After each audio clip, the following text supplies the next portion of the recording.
forgot my lines.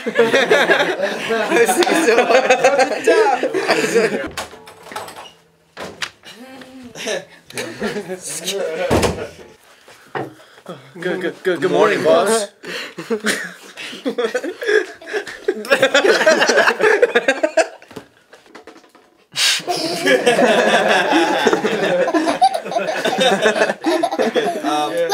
Let's do one more just like that. That's the stupidest thing I've ever heard. Oh. I had a hiccup. Hiccup break. No, you wouldn't say that in front of your boss. Exactly. Good morning, boss.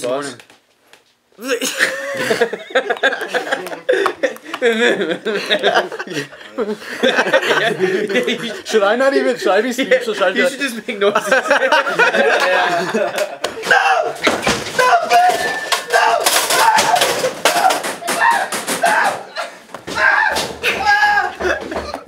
Beautiful.